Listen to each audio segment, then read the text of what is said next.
उपराष्ट्रपति चुनाव के लिए 6 अगस्त को होने वाले मतदान से पहले बहुजन समाज पार्टी सुप्रीमो मायावती ने बड़ा ऐलान करते हुए एनडीए उम्मीदवार जगदीप धनखड़ को अपना समर्थन देने का फैसला किया है। हालांकि मायावती के इस फैसले से विपक्षी दलों के उन दावों को मजबूती मिल रही है जिसमें ये कहा जा रहा था कि बसपा और बीजेपी के बीच कुछ अंदर ही अंदर डील हुई है। विपक्षी दलों की माने तो बीजेपी और बसपा के बीच पर्दे के पीछे जो कुछ चल रहा था मायावती के इस फैसले के बाद खुलकर सामने आ गया है। लेकिन अब सवाल ये उठता है कि आखिर मायावती पर बीजेपी पर मायावती की इस दरियादिली की वजह क्या है। जानकारों की माने तो सियासी जमीन बचाने में लगी मायावती के पास अब कोई विकल्प बचा भी नहीं है। अकेले चुनाव लड़ने को लेकर सपा के साथ गठबंधन करके भी मायावती को कोई फायदा नहीं हुआ।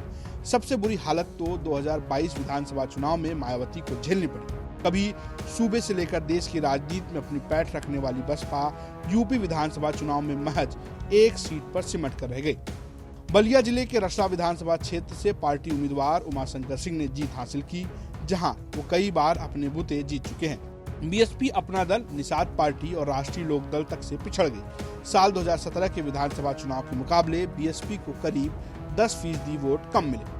हालांकि ये पहली बार नहीं है कि मायावती के ऊपर बीजेपी के साथ अंदर खाने दोस्ती के आरोप लगे हैं। 2022 विधानसभा चुनाव के दौरान बसपा ने कई सीटों पर ऐसे उम्मीदवार उतारे थे जिससे सीधे बीजेपी को फायदा हुआ था।